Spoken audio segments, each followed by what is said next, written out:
Road Safety Task Force meeting. Today is July 24th. It is 3 p.m. We do have one of our board members, Sandy Edwards. We're going to call her real quick and get her on the line so she can follow the meeting.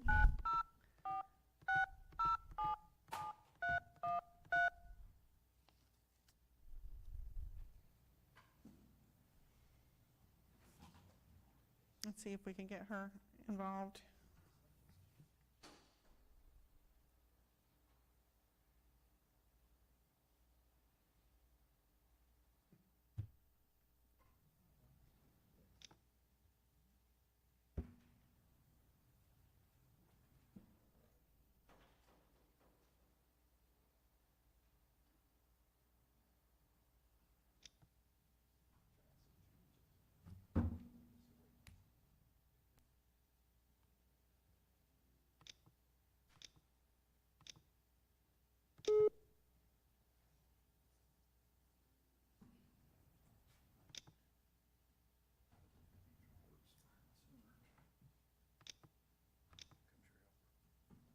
Come on up.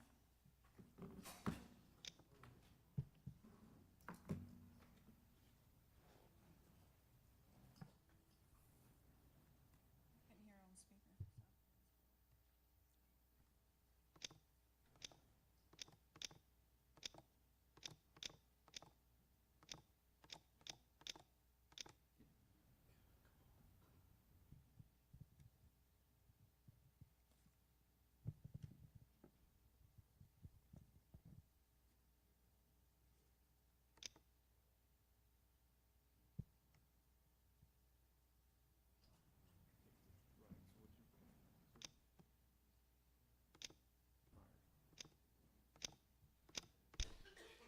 Okay, while we're figuring that out, let's stand for the invocation and pledge of allegiance.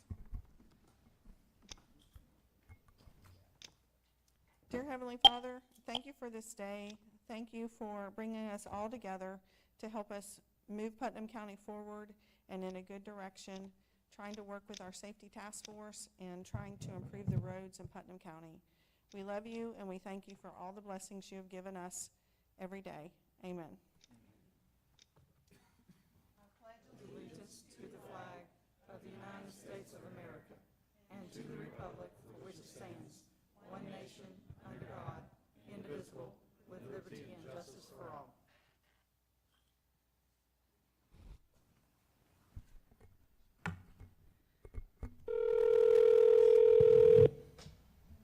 Hello. Hey, Miss Sandy. This is. Hey. Hey, we're going to turn you down, I think, just a little bit. All right, say something now. Yes, I can hear you fine. Okay. Tell me all when right. you want me on mute. Okay. So we are just getting started. We've given the Pledge of Allegiance, and we are moving into our State Road Safety Task Force meeting. Basically, the point of today's meeting will be for each person on the committee to give their input as to what they would like to see moving forward to the Board of County Commissioners for them to work with either law enforcement, DOT, or other state officials on. But before we do that, we do have a little bit of housekeeping. Approval of the meeting minutes from June 19th.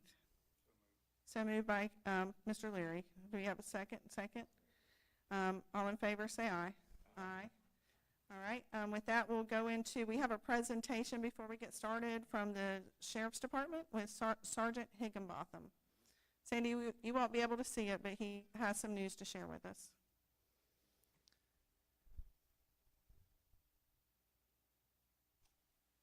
Does it go up there? It's supposed to. There it goes. Very nice. So my name is Jacob Higginbotham. I'm a supervisor or a sergeant at the Sheriff's Office. I'm a Putnam County resident, born and raised, and let's get into it.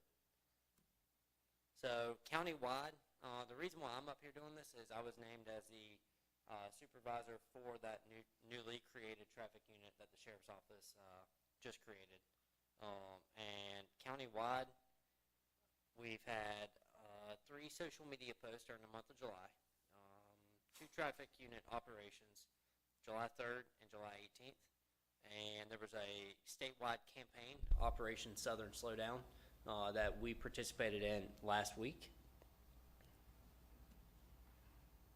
Since January 1st, the traffic unit's comprised of 8 people, 7 deputies, and 1 supervisor.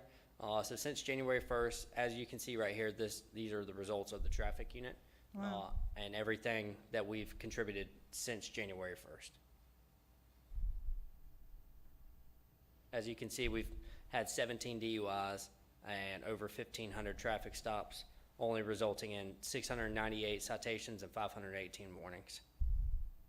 Now, would you compare this to be a little bit more increased, of what you were doing prior to forming your new, unit? Yes, ma'am, I would. Okay. And so later in the PowerPoint, we'll get into the agency as a whole. But to answer your question, and historically speaking, this is an increase. Okay. So Operation Southern Slowdown, which was July 14th through July 19th last week, resulted in 242 traffic stops from the agency. Resulted in 155 warnings and 87 citations. During that week, we had 5 DUI arrests and 3 other traffic-related arrests, such as driving on a suspended, reckless driving, or anything of that nature. The traffic unit operations that we had on July 3rd and July 18th resulted in 117 traffic stops, 69 warnings, 48 citations, 2 DUI arrests, 1 pursuit, and 1 traffic crash investigation, resulting in an arrest. It was a hit-and-run crash. Distracted driving. So we deal with distracted driving a lot. This is a deputy sheriff's car that just got hit literally last week. During an operation while on a traffic stop, Deputy Bryant was rear-ended by a distracted driver. Florida Highway Patrol responded and worked the crash, and driver was cited for failure to move over. We deal with this all the time. Florida has the move over law, and as a result of that, we encourage people to either move over the entire lane, slow down their speed when they're passing by. Unfortunately, in this aspect, the driver failed to do that, was distracted. However, our deputy wasn't injured as a result of it, and it worked itself out. Go ahead, just feel free to Jacob, can I ask a question? Yes, sir. push your So- mic Sorry. button. Distracted driving. So if you see somebody driving down the road doing texting on their phone or something, do you stop them? And that's a, Yes, sir. Absolutely. That is a traffic violation, texting and driving. But there's many forms of distracted driving. Right. And so basically encompassed in all that, texting and driving is encompassed in that, but it's also maybe they're on the phone, maybe they're in a deep thought and just not paying attention to the roadway. There's many forms that distract people from driving, so we combat that with obvious traffic violations that we may see and handle it as such. okay, thank you. So since January 1st, the Sheriff's Office has conducted 8,758 traffic stops, traffic crashes, and DUIs. Of that number, 7,849 were traffic stops, 858 were vehicle crashes, and 51 were DUIs. This is how we're clearing majority of our traffic stops or crashes or DUIs. As you can see, the letter N at the bottom, it stands for a written warning. In that aspect, what we do with there, say I pull somebody over and I just want, they get a warning, however, I want it to be documented. We have 3,784. The reason why sometimes you want those documented is if it's a reoccurring offense. That way deputies down the road or whoever down the road can see it as such and be like, and say, okay, cool, they've already received a warning for this. Now they haven't learned, we have to go to the next step. W stands for verbal warning. So we've done 2,388, and we're actually working right now to try to combat that because verbal warnings, a written warning and a verbal warning is the exact same thing. However, there's no documentation of it. So we can't see it if we do a subsequent stop or anything of that nature. M stands for citations, and we've issued 961 of that 7,000 number that you saw. I stands for basically written a report, documented on an incident report or anything of that nature, whether it's a DUI, a traffic crash, or anything that requires an actual police report. H, P, and O, that's just supporting dispositions. It's basically something other than the citation, the warning, or the incident report was written. This is the overview of the county. In the red, those are all traffic crashes that we have responded to. And orange is traffic stops where we've conducted that. So as you can see, we are really focused on the areas that we're seeing. And then if you compare this to Signal 4 Analytics, which is where we get a lot of our data from as far as like what areas we're going to hold in operation and so forth, we're heavily patrolling these areas to try and get motorists to slow down and just mitigate the traffic crashes that we have. State Road 100, 683 traffic stops, 56 vehicle crashes, and 1 DUI since January 1st.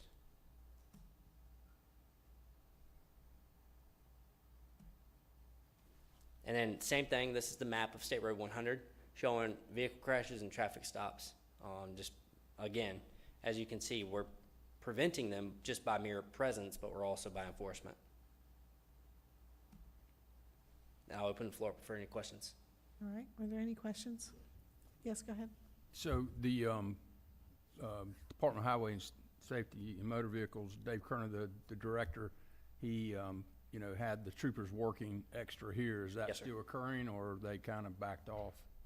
Yes, sir. We still have troopers here, and they're working. We actually have an upcoming joint operation with them for traffic related in August. So they are here. They're still working, and it may be slacked off a little bit compared to how it was when it first started. But again, I mean, we all have a lot of stuff going on. But we do have a joint operation coming up, and they are still showing a heavy presence. Good. And so the numbers you reported was specific to the sheriff's office. Did it pick up the FHP or the city? No, No, ma'am. okay. So I know for a fact that the city worked with you on the Southern Slowdown, ma'am.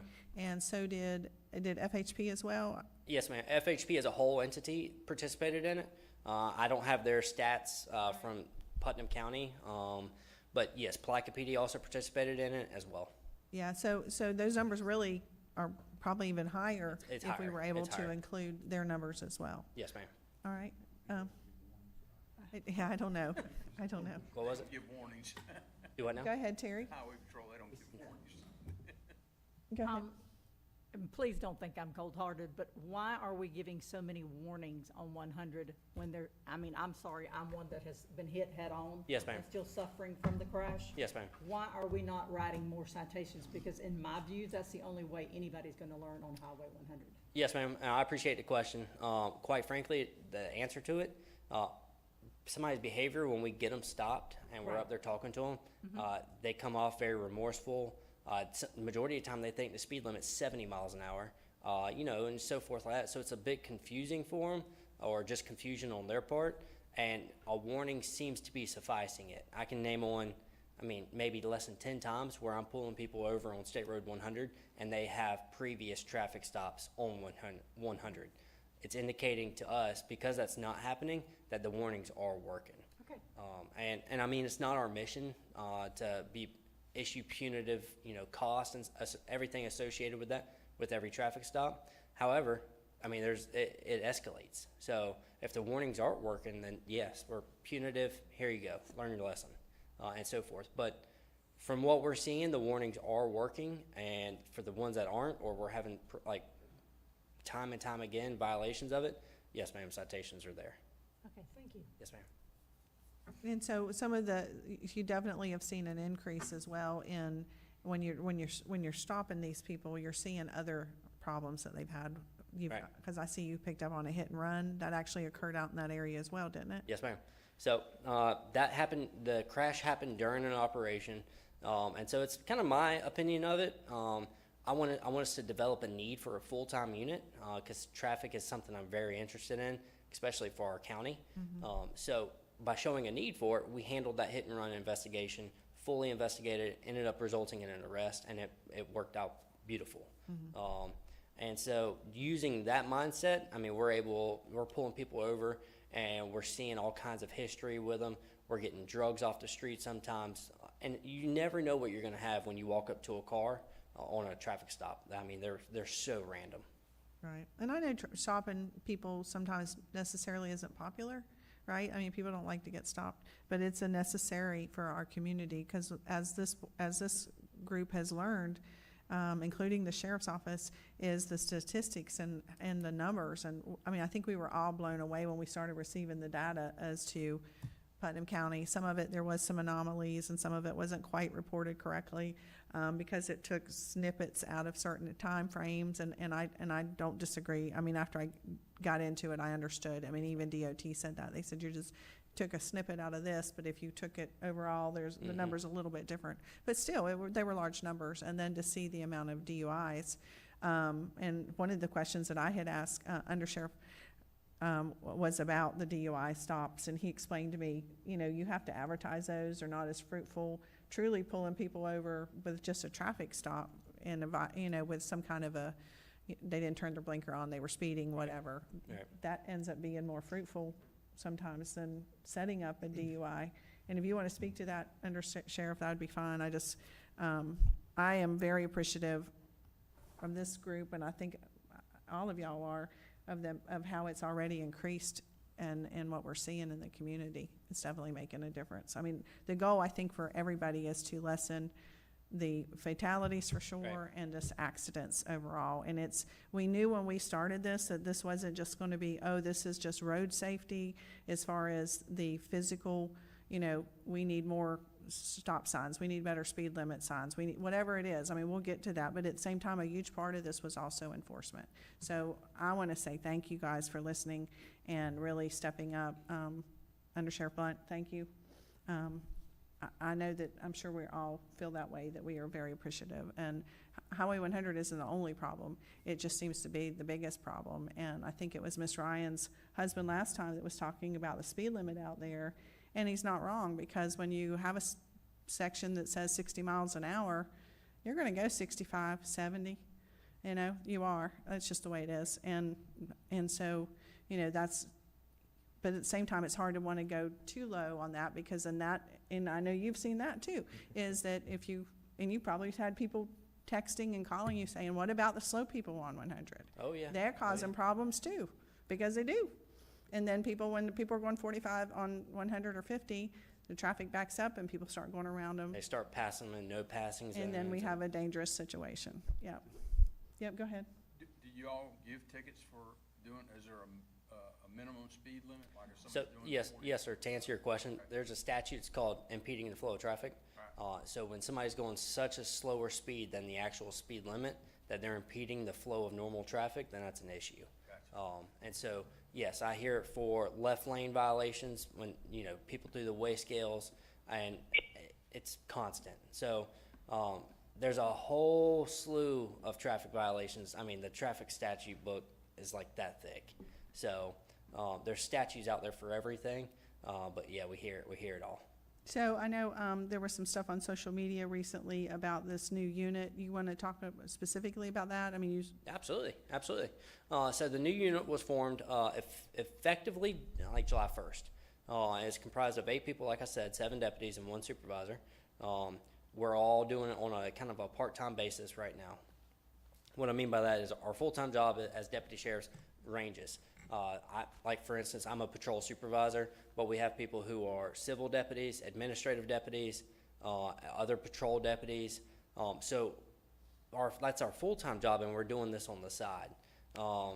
Majority of the people on the traffic unit are actually from here, born and raised, because again, they care.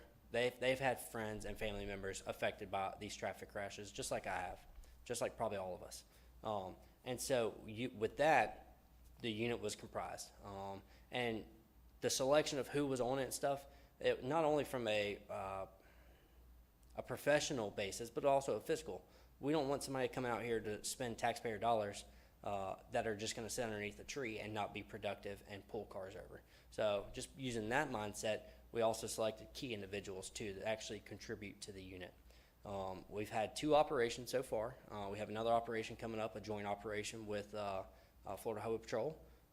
And the vision of the unit is to one day become full-time, get everybody on the unit breath test operator certified, and actually show hey, motor certified, because while I'm never going to get on a motorcycle, we have people who love that and really want that. And so it's my job as a supervisor to figure out how can we make that happen. And so, yeah, the unit is going great. We got a great group of guys that the whole thought process behind it isn't to go out and give out 1,000 tickets, right? We set up our first operation kind of 30 minutes before. We had a briefing is what we call it, and we generated like a percentage, like, hey, how many traffic crashes do we want to reduce for the county? And we came up with all these numbers. That way at the end of the year, we could look at it and see, hey, did we meet our goals and so forth. Right, right. And I know people tend to think that there's some quota. Yeah. There's not a quota. No, What ma'am. you're talking about is goals in reducing fatalities and crashes in our county. Yes, It ma'am. has nothing to do with quotas. There's not even such a thing, is there? There's not even such a thing? No, I didn't think No so. thing. Has Go there ahead. been any thoughts about approaching the judicial system, specifically the county judges and magistrates, to educate them on the dangers of the crashes and fatalities, so that when you have an operation like Southern, what was it called? Slow Southern- down. Slow down. Slow down, is that basically you can make a mark on the citation, and that when it comes before them in the court, that they don't withhold points. Because what happens a lot of times, if they get an attorney, they have this ticket clinic out of Duval, out of Orange County, different places, they come and they withhold the points. Absolutely. And again, too, there should be consequences associated with that, particularly if it's a selective enforcement detail. It's there for a reason. Mhm. State Road 100, I don't see any need to withhold points for any ticket on 100. That's just my personal opinion, and professional, I guess. But I don't know if you guys have approached them or not. Again, they have that discretion. That's going to be their final decision. But again, maybe just educate them and say, hey, this is what we're trying to do. This is the reason why. So when it comes before you, you know why we wrote this ticket. Right. So on our laptops, when we're completing citations, we have the ability to type in notes right there. And so during campaigns of such nature, we can type in Operation Southern Slowdown. That way when the court copy goes to the judge, if it needs to go that far, magistrate, they can see that, hey, it was during this campaign. Now the magistrates and the judges, like you said, they have the final say-so. So they ultimately get it. However, what I've seen majority of the time when I'm going to traffic court is the attorney will come up and say, like, hey, do you mind withholding adjudication? And they do that because it's easy. Majority of the time, people are like, yeah, whatever. And it saves from the actual, like, the quote-unquote trial, traffic court trial. However, in situations when somebody has citation and warning and citation and citation and citation, there's no need to withhold points. Like, what is it going to take? Higher insurance? Okay, I guess. But ultimately, they're going to have the final say-so. So we haven't had conversations with them, but it is already notated on the traffic citations itself. Sure. I do believe they are elected. Yeah. I believe so. All right, do we have any other questions for the presenter or any comments that anybody would like to make? Yes, sir. Go ahead, JR. Jared, Sergeant Higginbotham, thought your presentation was great. I thought it was too. I would like to commend you guys because you took a part-time unit, and I don't see your numbers in front of me, but I think you yourself did almost 1,000 traffic stops. It was pretty intense. I don't know how many of these are on, or you did 192, which is still a lot for an individual officer, right? I mean, if you did that every day, that's still a significant amount of, that's 3 a day every day, right? So that's pretty good if you're only doing it part-time. So, and I'd like to tell your guys that they all did great, right? It's all enforcement, right? Every call we get in here is enforcement, right? Our roads tore up. Why? Because people are doing donuts. Why? Because it's enforcement. So as it only as you guys are stopping them doing this, it's gonna help us on the county side of it too, keep better roadways, keep the roads better in shape, and keep them safer. I'd had to put Chief back on the spot, but I'm not sure that we've ran a lot more. The high injury accidents have got to have a significant reduction since you guys have started this, and that's the key, right, is getting it down. Are we going to stop every auto accident? No, because we're distracted. But I think if you look countywide, since you guys have really started taking enforcement actions of how much reduction there is in bodily injury, I think that would be a great slide, and is giving yourself a metric of how far have we reduced bodily injury, not necessarily deaths, but severe injury, because a lot of these things, is we don't get the severity of injury report back to you guys or even to our rescue crews. Some follow-up to figure out, what was the final disposition of the patient, right? Did they get there? Did they get released quick with no injuries, right? When they left us, they were hurt terribly, but maybe they got there and they did all their diagnostic tests and found out it wasn't quite so bad, and it was in the moment. But I think you did a great job, and I think there's a lot of great information in there to start. Yes, sir. Thank you. Go ahead. I'm sorry. Yeah, so again, thank you for presenting. To hit on a couple points of questions, reference to the warnings, voluntary compliance is really where the sheriff's office is going. So if we can achieve the goal in dropping through voluntary compliance and education, that's our goal. We utilize multiple systems that give us statistical data as far as the individual from our local data sheet to state as well as United States, where we can see where they've been stopped or cited prior to. So we utilize that data as far as if you've got somebody that's never been stopped in 20 years and they're doing 15 over, everybody deserves a warning. However, we utilize that system in effort to progressively go forward. So that's kind of on that. The DUI conversations and questions, we are currently working, as you see what he mentioned, with getting all of the officers that are associated with the traffic unit certified in that. It's a pretty intense investigation. So you get a little bit of training in the academy. However, further education is really key in order to make those cases stick. Each one of those cases, for those who aren't aware, generally take 4 to 6 hours once the stop is initiated to the time you actually are completed and submit the report. It's a very intense, detailed presentation. And in reference to the county judges, so he may not see that. I have personally worked with the previous magistrate, and then when it went back to the judge, and now we're actually getting ready to turn traffic back over to another magistrate. So judges were doing pretty good. Hoping the new magistrate will actually continue that process of actually having some accountability and utilizing a little more discretion when it comes to actually enforcement of points and everything else, because that's when it starts really getting in somebody's pocketbooks. When their insurance goes up, points are there, and unfortunately, that's the reality. But we are going back to a magistrate at this point. Very good. Sergeant Higginbotham, you did a great job on your presentation, by the way. Thank you for that. All right, are there any other comments or questions for the presenter? All right, moving on. Going into, and this is just not to be so formal, but just good discussion regarding what you would like to see the county make improvements on, the county, the state, to help improve the traffic and the accidents that are occurring in the county. So, Mr. Thibault, if you don't mind, I'm going to start with you since you're all the way at the end, if that's okay, and then we're going to work on a list and then see where we go. So first off, I was greatly relieved, and I appreciate the newspaper article this morning talking about what y'all are doing, and I think that's going to be the biggest thing that we can do. And so I appreciate the Sheriff's Department putting that in place.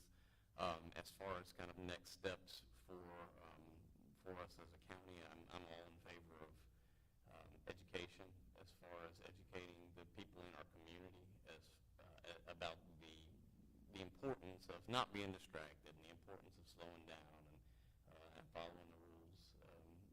And I appreciate what the Sheriff's Department is saying as far as voluntary compliance. Let's remind everybody the right way to work. We'll never quite work you guys out of a job, but wouldn't that be a nice place where we wouldn't need police officers to tell us to behave? So, but I think that's my big suggestion for moving forward. And I know you're out on 100 and on QI Roberts Daily. Have you already started to see a big difference out in that area? Immediately, we saw an improvement back in the spring. Over the summertime, it's just generally different.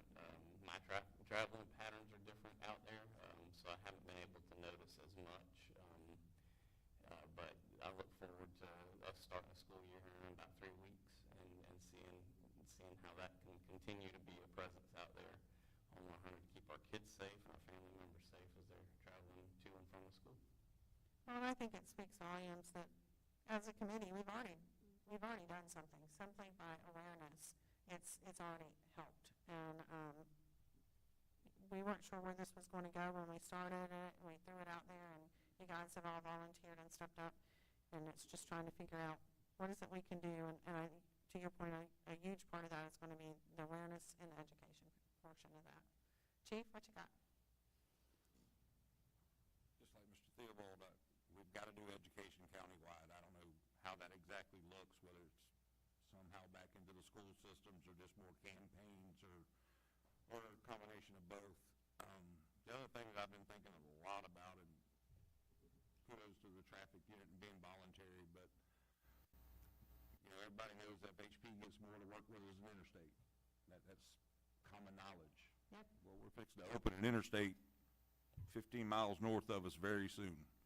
So I'm afraid that if we don't, as a committee and a board, petition the state and the governor or whoever to make sure we've got state law enforcement, just like Mr. Hickenbotham said, it's voluntary at this time. They have other duties, and crime rate doesn't stop because they're doing traffic. But I'm afraid we're going to lose the little bit of FHP support we have in the county now once that interstate in Clay County opens up, if we don't do something as a board, a recommendation to the state to see what we can do about keeping them here, whether it's money or for them or however that looks. But that's my recommendation, is we petition the state to keep FHP or get more FHP in the county to help the sheriff's office with their campaign. Okay, I think that's good discussion to have. We're going to be going into our legislative delegation in September. So we certainly can add that to the list when we speak to our local delegation to say, hey, FHP's been here more, but we want them to continue to be here. And just because because we are getting an interstate next to our county, we're going to see more traffic. We're going to see more people passing through our county. And we need that extra enforcement. It can't all be on the local level. So that's a great idea. I think we can do that by, certainly when we talk about what we want as a board and as the county commissions, I'm sure that, that would be something they would want as well. But I can't speak on them, but it makes sense to me.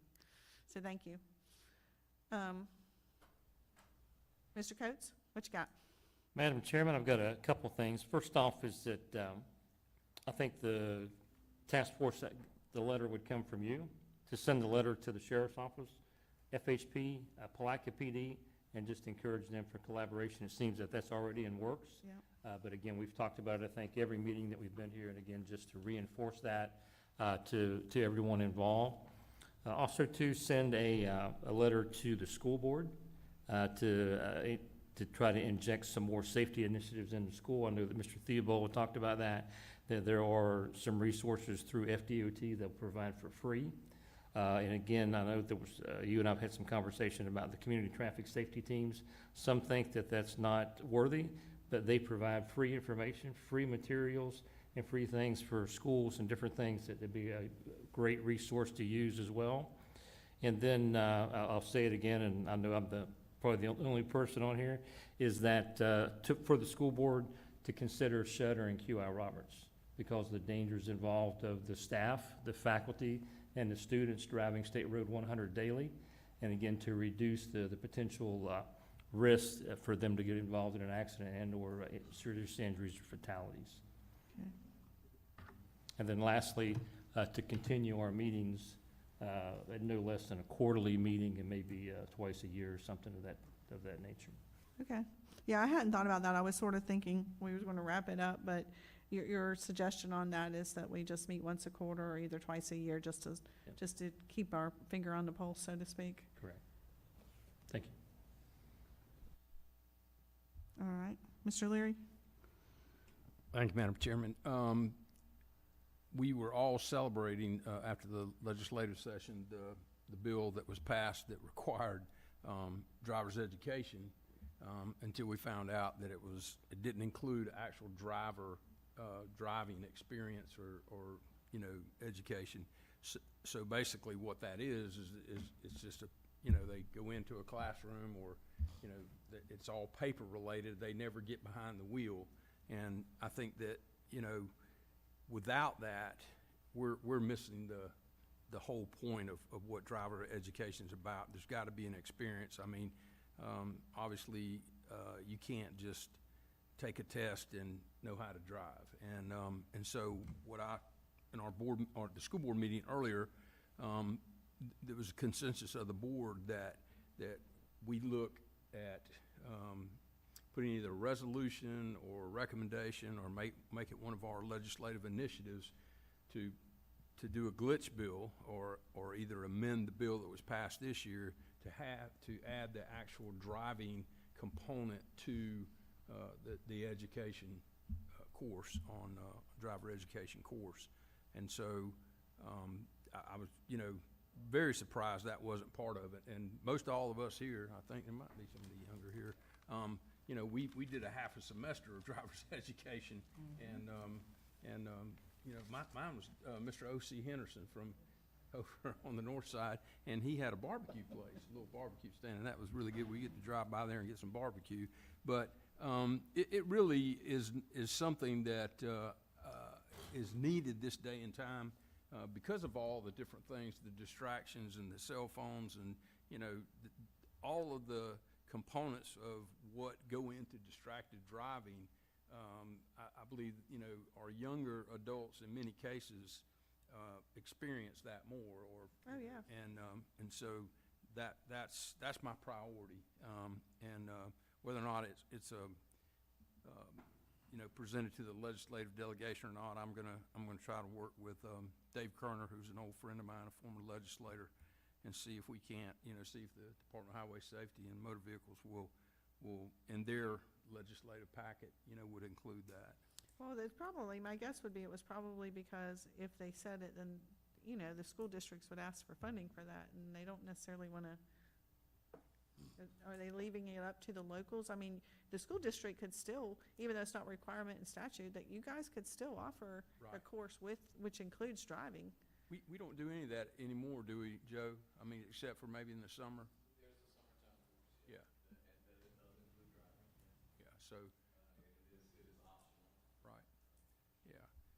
And we'll be looking at that too from the standpoint of cost. And, you know, it's also very difficult to find those instructors or teachers that, you know, want to do that. And also that, you know, have the certifications, I guess, to do those.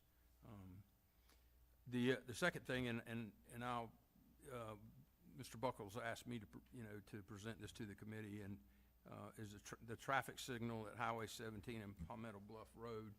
And this goes back from the school district standpoint to 2013, when it was the school board and the superintendent in 2013 sent a letter to the state, to the then legislative delegation, and to their, I guess, to the Department of Highway Safety and Motor Vehicle, you know, requesting with backup information, you know, the need for a traffic signal at that intersection. And I heard today there's some development that's on the planning board for, or I guess for Palmetto Bluff or somewhere in that area. I haven't seen it. Anyway, that's what they were saying. So if that was the case, you know, you could put that in the DRC that they had to pay for a traffic signal as part of their concurrency requirements. I don't think it was a matter of the funding as much as it was, when I got elected, of course, I heard from the constituents in that area, and they told me the same thing, and I'm out in that area a lot, and Julianne lives out in that area, and it certainly seems like there needs to be a flash, there's a flashing light there, but there one an actual signal light, red, you know, red to stop and go and that kind of thing. And there's been accidents even recently. People coming out of that Dollar General has just made it even harder because you're coming in out at an angle. Oh, Joe, you live out there too. But what I got was, well, there's not enough traffic there, is what I got. And I said, well, and you gotta have to have so many count traffic, is what DOT told me. And I said, well, when's the last time that traffic study has been done? And they said 10 years ago. And I said, well, how often can you get them done? And they said, every 10 years. And I said, I got it sitting in my office right now. You guys, anybody's welcome to look at it. I said, well, then let's do one. Let's get one done now. So one of the first things we did was, when I got elected, is I asked for that traffic study to get done. And it came back, and now it's 2 years old, that there wasn't enough traffic. So, So are they just looking at AM and PM peak hour traffic? I think they're 24 looking at 24-hour traffic, but there is some, now, to Chief's point is, once that interstate gets open, right, 10 miles from there, not even 10 miles probably, that's can certainly increase that traffic count. But since it's not 10 years old, the question has to be asked, can we go ahead and get another traffic study once that interstate, maybe that's the special circumstances that would then allow us to ask for a traffic study update. But, you know, DOT doesn't necessarily do things just because we think they need them, even though would suggest it, and I would still stand behind that. But that's where I got with it, was they told me and gave me the data that showed there wasn't enough traffic that warranted a light right there. I think we will see in the future, but I don't know how far out that will be. But we can keep pushing. Well, We and I certainly just, can keep you know, pushing. I told him I'd bring it up to the committee and, you know, we could talk about it, but I guess they're gonna do, some road work out there and $8 million project. Yeah, so that DOT. road, Palmetto Bluff Road is due to be resurfaced. There's also a drainage project going on. So the drainage project will go on That first. County or DOT? That's county with a state appropriation. So once that drainage project, which mostly will be cleaning out the ditches and culverts on Palmetto Bluff Road, once that's complete, then they will be resurfacing Palmetto Okay. Bluff Road. Yeah. And widen it when there's room. I don't know that there's a lot of room there. That's another issue on that road. But certainly a traffic light is, you know, could be discussed, and we can continue pushing for it. But I do know that the current traffic study I have in my office, which is now 2 years old, did not give us the numbers that that DOT needed to make it happen. Well, and let me just, you know, as somebody that was involved with what's called the Outer Beltway, the interstate that they're putting in there, involved going back to 1993 when I was planning director in Clay County. That specifically is designed as an Outer Beltway to take traffic going east to 95 through either Jacksonville or 295 through the Buckman to relieve that traffic and then vice versa going the other way. I do think it'll be a while, I mean, several years until we see a real impact from that, you know, the Outer Beltway. I mean, eventually the developments will start moving down 17, and, you know, we'll see it, but I think it's gonna be some time, so, but if we can use that as a, you know, some leverage with DOT, then I think At least to that's get it in a good idea. plan. I mean, I think that's what as you know, it's got to get in the 5-year plan, and Right. maybe it could be 5 years from now that we ask for it now and they put it in their plan for 5 years from now. And the last thing I'll say is our public information officer, I'm gonna get her and the DOT gentleman that was here at our last meeting. Hampton was the The PIO, to come up with something that we can use on our website and our YouTubes, you know, to be able to, you know, people can go online and kids can go online and see the videos and, you know, have that information. Hopefully that would be utilized. And then the signs that they have, the yard signs, I think we should make every alcohol establishment on this anywhere on borders a state road to put one of those signs up in their bar. So, anyway, that's all I have. And they do have those campaigns that I'm sure that your PIO officer can get with Hampton on and help share that in the, Sure. on the educational Yep. side with the students. And, you know, they also talked at our last meeting that they have that geocaching and that they will be messaging certain populations and demographics, some educational pieces. Ms. Sandy, are you still there? Sandy? Yes, I am. Sorry, I got to figure my phone out. Can All you right. hear me? Yeah, would you like to go with your items?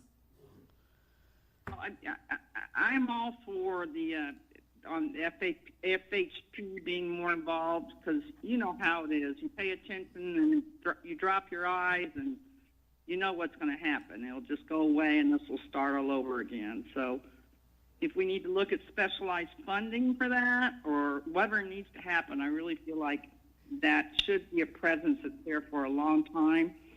And then, of course, the expansion of 100, either adding lanes or making a 4-lane. I know it'd be horrible for the people that lived out there, but it's only going to grow in traffic. So anyway, and I also like the sign idea with showing the speed limits. So The sign ID on what? Say that again? where you put the signs out there that showed how fast you were going. Yeah. Oh, yeah. The digital. Yeah, you want digital signs are you particular to 100? Yes, Okay. I just see people react to that quite a bit when I'm on the road, and I travel a lot.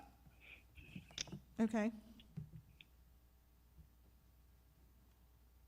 So on the expansion, you're saying the passing zones or passing areas, if they couldn't 4-lane, what we've talked about before? ma'am. Okay, just making sure I understand that. All right, is that what you got? And then the speed limit, I mean, the thing that shows what speed you're going, and the further or continued attention by the FHP or Putnam County to 100. Okay. All right, I got it. You know, how do you feel about having continued meetings, even if it's just twice a year? I've got a lot of feedback. Could you repeat that? Yeah, I said, what are your thoughts on having continuing meetings, even if it's just a couple times a year? I'd be glad to do it. I don't know if it needs to be as frequent as monthly, but I think once you lift your eyes, you start having a problem again. So. Okay, got it. All right, very good. Thank you for that.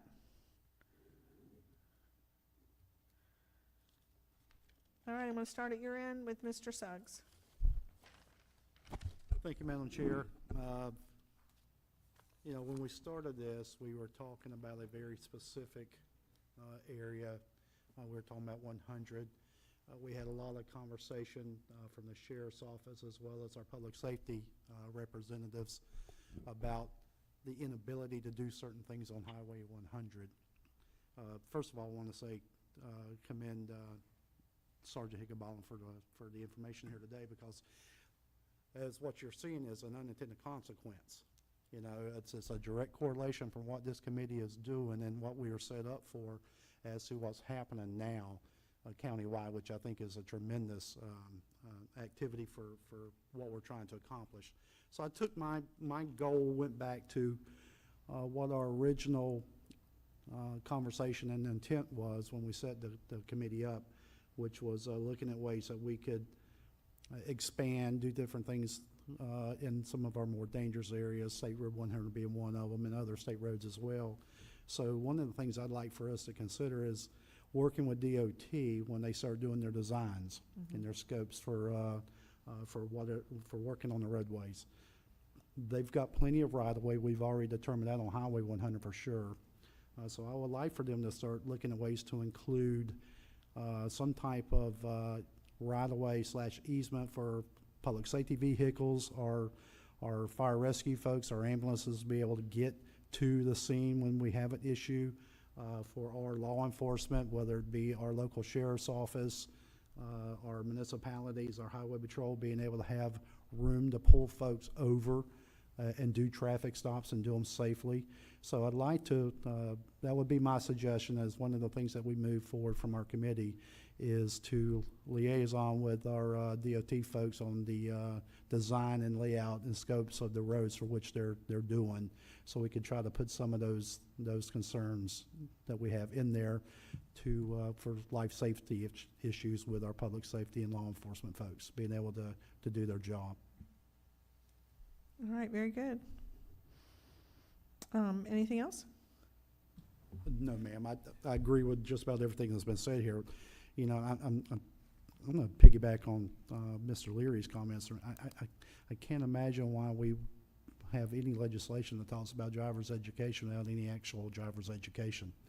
And me and the young lady here were talking about it when we took it in school. You know, that was really your first opportunity to get behind the wheel with an experienced driver in an actual area where whether it be highway, interstate, it doesn't matter. That's your first opportunity to really get some true training. And I think Mr. Leary nailed it. If we can get a glitch bill written, I think that's something we all should get behind and support that. That's it, Madam Chair. Thank you. Yeah, very good. And I think that the point to that is, you know, we all, for some students, it might be their only time that they actually get behind a wheel, where people who, we tend to think in the rural areas, you know, you get to ride on the golf cart or ride the truck down to the end of the driveway to put the trash out, or so you get a little bit of experience in the yard, or maybe, close your ears, Undersheriff, but maybe down a dirt road, right? But that does happen in the county. It does. But at the same time, they're usually have their learner's permit, and you're teaching them, you know, I know out we have several dirt roads out in our area that I'm sure a lot of kids grew up on learning how to drive. I know I did. But there are so many in our community that don't necessarily have that option. And so it is the only time that they actually get out and can get behind a wheel and have that experience. So I agree with that. Good conversation. Ms. Terry, Yes, I agree with a lot that everyone. is your mic had. on? Yep, just pull it closer to you. No, you're fine. Just pull it. There you go. Okay. I don't want you to hear me, Sam. Yeah, But my main concern is re-education, like Joe said, and everybody. I grew up on 100. I've lived on 100 for 50 years. The motto out there is anything goes. You can drive however you want to drive, because until recently, it was not there was not a lot of law enforcement presence out there.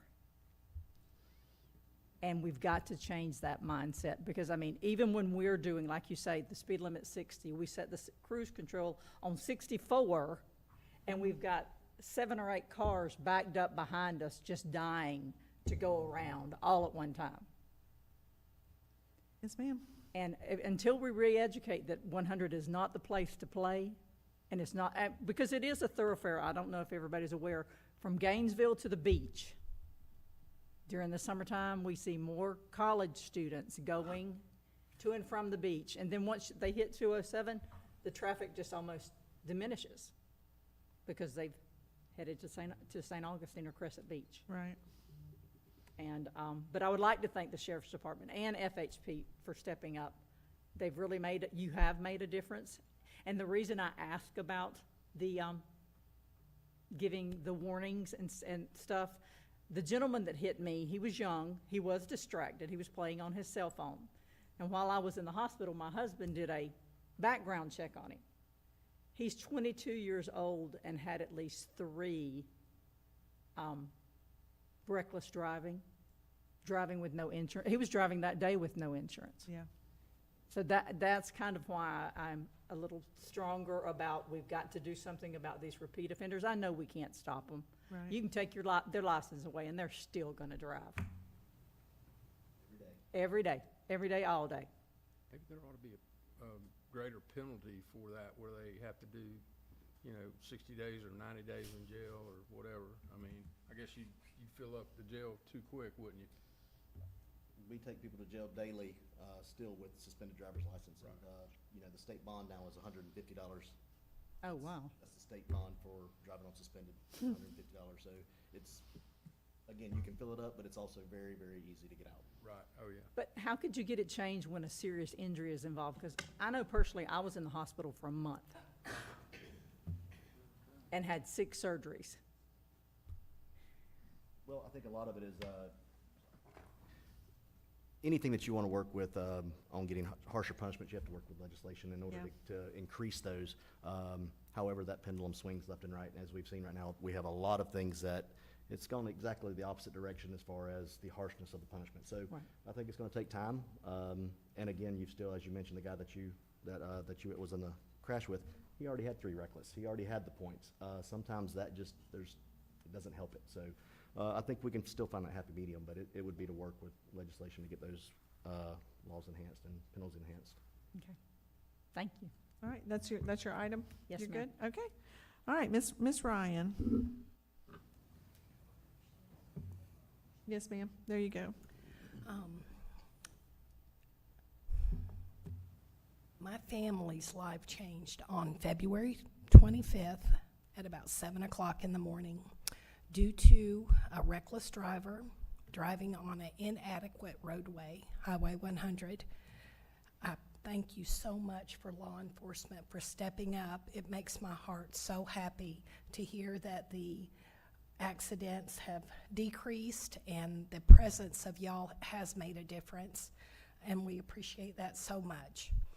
I think that education really is a key to helping these people understand the laws, the rules. A lot of them, I don't think they honestly don't care. There's a double line, they pass, they do whatever. The young man that hit my daughter was driving on a suspended license. He had no insurance. His car was pitiful. to begin with, so he shouldn't have been driving. But my recommendation, other than the education, would be to have at least some passing lane on Highway 100 or the other 2-lane highways in Putnam County. I did read an article that there was earmarked 5 years for $220 million for Putnam County and $3.5 million for bike lane or bike path improvements. And I'm glad the people are going to get to ride their bikes, but I would rather that money go to road safety. And also, I know that they are beautifying Highway 20 with all those beautiful trees and irrigation and all of that, and it is pretty. But I think that the money could be way better spent on these roads that are inadequate for the amount of traffic and the lives that it cost, not only just in death, but just the trauma of just thinking about driving on a road where people are just, they don't care.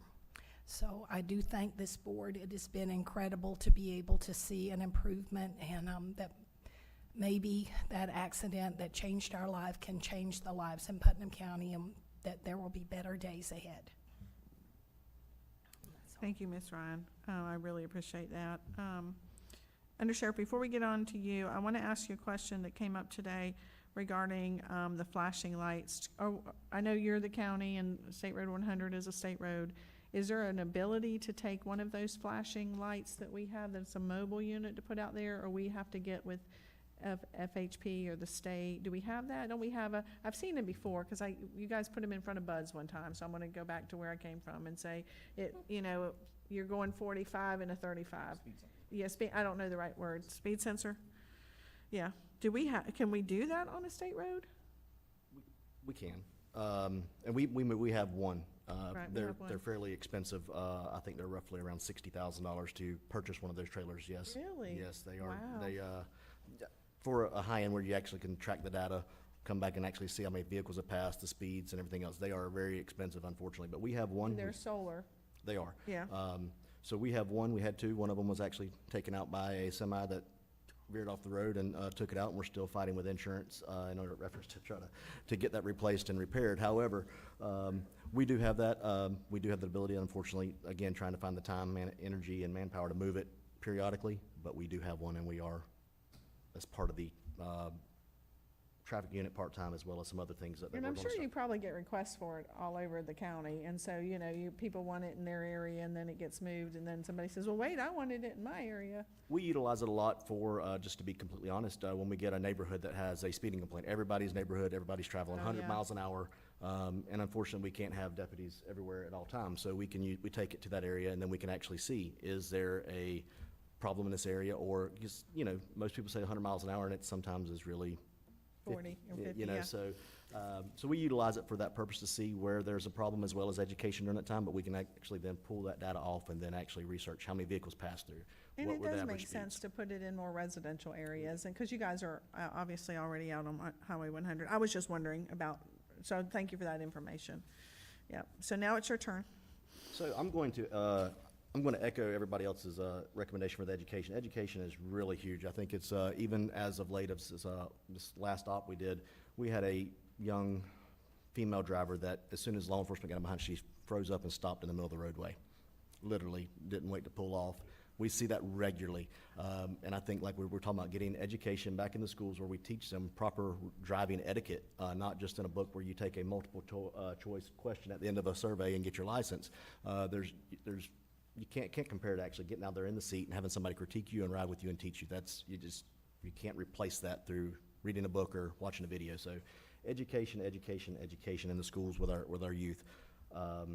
Education also for the citizens. We're actually, for the Sheriff's Office, I have tasked our PIO with utilizing the information that DOT provided us. We're going to see a lot more social media posts utilizing that information.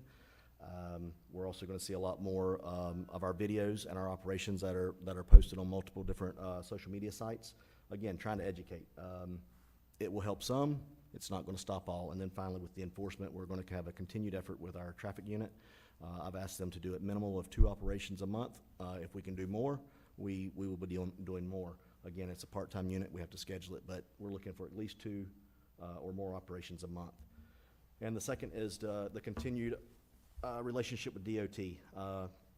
As Ms. Ryan just spoke about, they've issued the amount of money they're going to spend over the next 5 years. They've also asked for our input on some of these improvements. I think we continue to work with them as far as even the smallest of improvements or alterations from their original plans, to the passing lanes, to the additional lights. Those small things do help. We may not be able to get a 4-lane immediately. However, if we can work with them as they're doing these projects to get some things tweaked that better suit us, I think that's the key. So education and continued working relationship with DOT. We've seen already that within just a couple weeks, they had a representative here showing stats. So they are somewhat listening. Let's see how much they will listen and cooperate and work with us as well.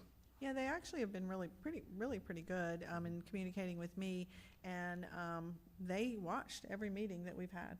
Or they attended this one, but the other one or two we had before that, they definitely, I mean, that's why they reached out and said, we've got some things we're working on we want to share with you. So they paid attention to everything we said at the meetings, and of course there's some things that, hey, we're already working on and we want to come and tell you that, and then some things is like, I don't know about 4-laning because that's long term and that's lots of money.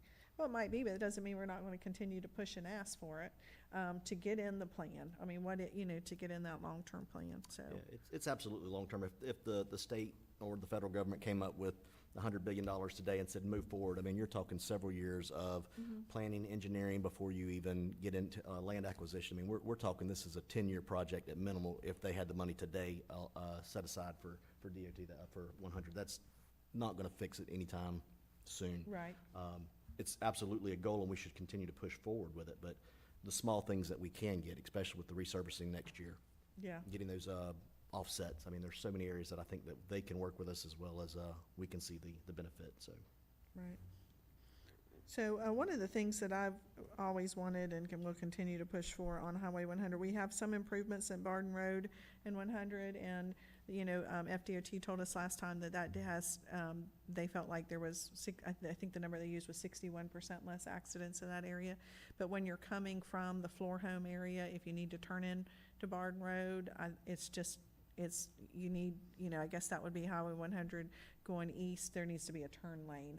I've always thought that, and I'll continue to push. That's one of the things on my idea of list of things. We've talked about some really good things today that we're going to make a consolidated list and present it to the county commission. But in the meantime, I see some people in the audience, and it is now time for public comment. We would love to hear from you guys. So if anybody wants to come up and speak, I don't know, do we have any public comment cards? Is there anybody who wants to speak? You're welcome to come to the podium. Just state your name and address, and then it's okay. You're fine. That's why this is not that big of a. I mean, it's a big committee, but we're not that real formal. I have Yvette Reyes, P.O. Box 253, Boswick. Thank you. I have 2 questions. One for Sergeant. On that screen with the deputies, I noticed that Thomas had 200. What area is that? So Deputy Thomas works primarily here in Palatka. So his traffic stops are pretty much here. However, he's also on our street crimes unit as well as the traffic unit. So his traffic stops are also drug related or anything of that nature. Okay, thank you. That number was like, wow. And then the second thing, thank you for advocating for education, because I think that is the biggest issue that we have here is doing a test doesn't necessarily correlate with real life driving. But I do have a question. Brenda Bridges announced there's a new 6-hour course that's coming out effective August 1st. Is there a way that we can correlate that 6-hour course with the driving education so that it pairs? Because I don't know about you guys, but me learning from a book and actually doing it are 2 different things. I can't learn from a book. I have to do it. So is there a way to maybe correlate that? Because it's for ages 14 and a half to 17. Do you know about that?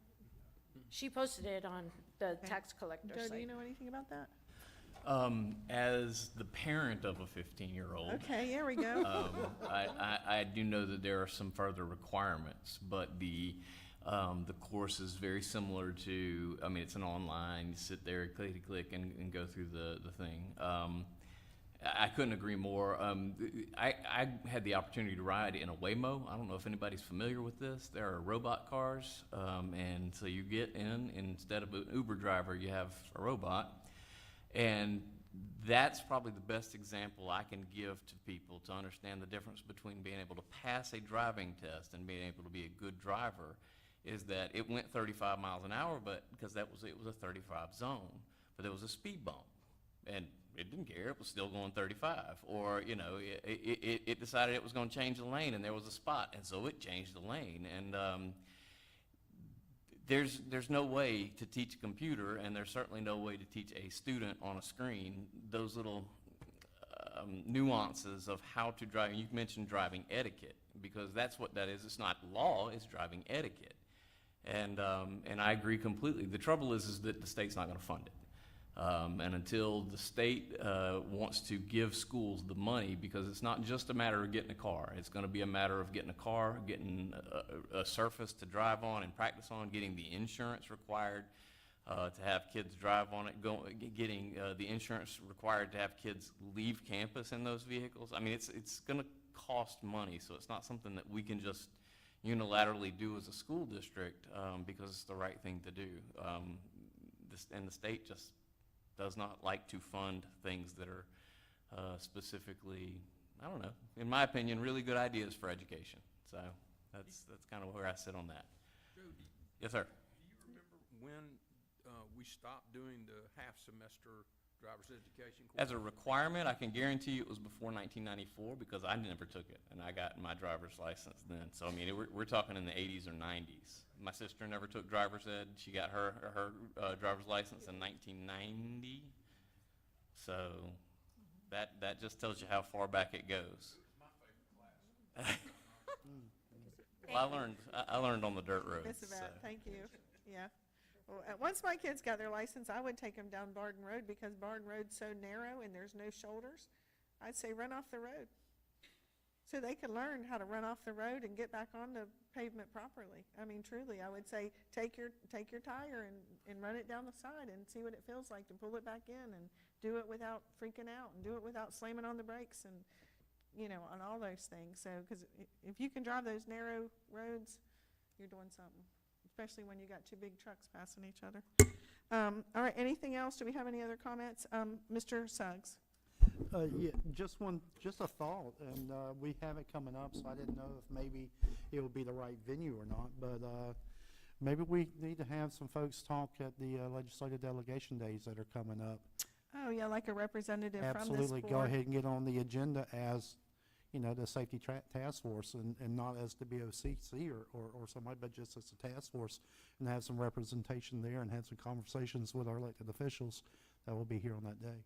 Yeah, that's not a bad idea, because I'm already going to be there on behalf of the county. You're going to be there, I assume, on behalf of the school district. So that's not a bad idea, that we could have an independent person there off of this group that would be willing to stand up and say, because there are a couple things here that are more state-related that we talked about.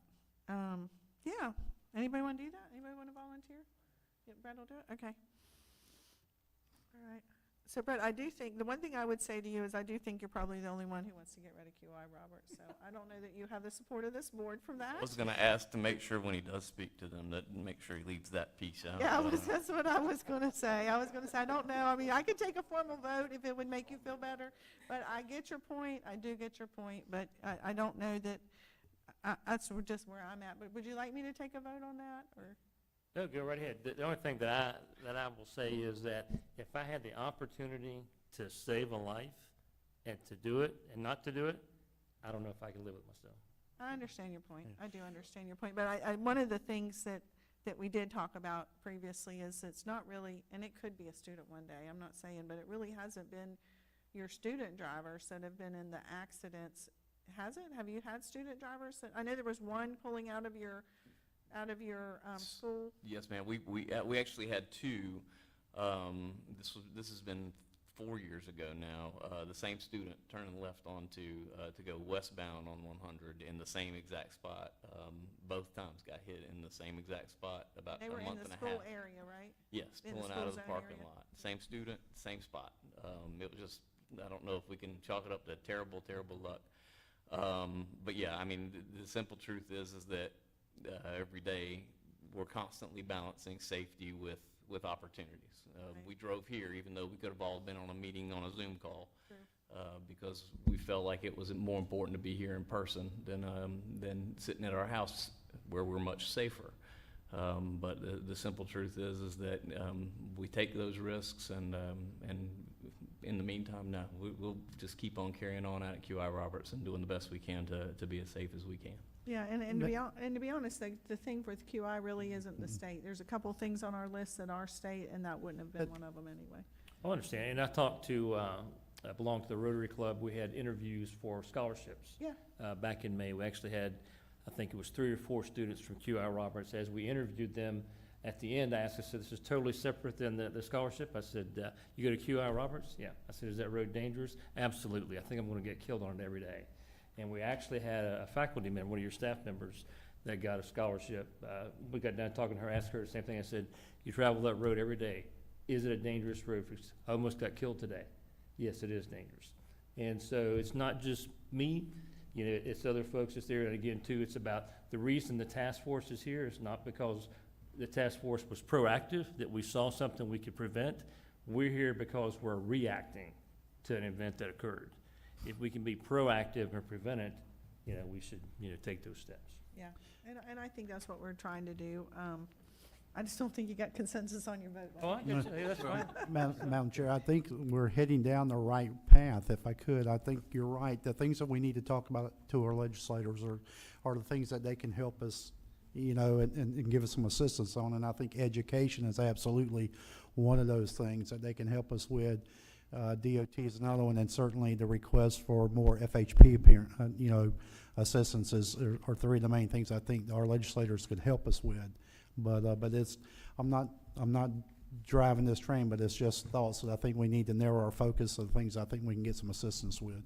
Yeah, I think that I'll go back and I'll work with Laura. She's taking notes on behalf of the county, and we'll put a list together, and then I can get with you, Brett, and let you know whenever, Mr. Coates, whenever the legislative, I know it's like September, is it September 19th? I think you're correct on that. I know it's in September, but I'll verify the Right around there, dates. but we'll verify that with you, and then there'll be a few items on this list that we specifically talked about that has to do with the state. So yeah, if you could go and represent us on that, that would be great. Ms. Sandy, before we hang up, did you have anything else you want to speak about? No, I'm good. All right, thank you. It sounds like we're going to continue to have a meeting. It just won't be as often. But our next task is 2 things. One, we'll create a list of what we talked about today as priorities from this board. We can consolidate that and send it out to everybody in the committee, make sure that everybody has that on there. If there's anything that was not worded right or we need to change anything, have some feedback. And then Miss Laura will head that up for us. Laura Berardi, you'll get an email from her. And then we'll present that list to the BOCC, ask for their support on it. Some of those items will be law enforcement and their continued endeavors of what they're doing in law enforcement and collaboration with other agencies such as FHP and the municipalities. Thank you again to the Sheriff's Office and FHP for what you've already done and your continued enforcement in this. I think that as a committee, we have accomplished something already. We brought awareness to it, and law enforcement's already active. DOT is doing some things already because of listening to this board, and I think we'll continue to see more improvements as we move forward. We won't fix everybody's behavior. We won't. A lot of it is learned, and then it's become a habit. You know, you turn on a road, and next thing you know, you're going 10 miles over, and you forget that you're going 10 miles an hour over. And so having the law enforcement out in the community reminding us to change that habit. I know for me, I'm always putting on my speed, what's it called? Cruise control, thank you. My mind went blank for a second. My cruise control to help me because I tend to have a heavy foot. So I'm trying to do better. myself personally, I'm trying to do better. So I know we all need to do better and change those habits. Education in our community, education. Thank you, Under Sheriff, also for the public information part of it. I think that's huge too. When I watched the video, was it yesterday you guys posted the video of stopping several people in the community? I thought, wow, people are going to remember this. And I saw some of the comments, and 99% of them were mostly good. I mean, that's the way it works on social media. You can't control what everybody has to say. But for the most part, it was good. And picking up, hey, we had a DUI stop, and just, all these things that need to happen in the community, and the DUI statistics we definitely need to change in our community. With that, is there anybody else in the audience who would like to speak or come forward? You're welcome to do so. All right, I think we're adjourned. Like I said, we'll do this, we'll get this list together, send it out, and then we'll get with Brett on the, with the request for the state. All right, with that, this meeting's adjourned. You got something? Okay. Thank you all for being here.